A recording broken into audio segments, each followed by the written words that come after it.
আর কি জঘন্য ফিতনা আরম্ভ হয়েছে। আগে ছিল ট্রাভেল ব্লগ, ফুড ব্লগ, এখন হাজবেন্ড ওয়াইফ দুইজনে মিলে ভিডিও করে এরপরে ব্লগ আকারে ফেসবুক, ইউটিউব, টিকটকে আপলোড করে, এটা হলো কাপল ব্লগ।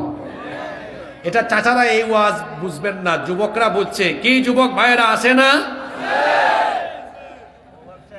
লাইক আর কমেন্ট ভিক্ষা করে, সামান্য কয়েকটা লাইক, কমেন্ট, শেয়ার আর চ্যানেল বা ফেসবুক পেজ মনিটাইজ করে যারা কিছু ডলার কামানোর ধান্দায় নিজের বউকে এইরকম বেপরদা বানিয়ে সোশ্যাল মিডিয়া, ইউটিউবে, ফেসবুকে, ইন্টারনেটে ছেড়ে দিয়েছে, এই ব্যক্তি হলো পুরুষ নামে কলঙ্ক।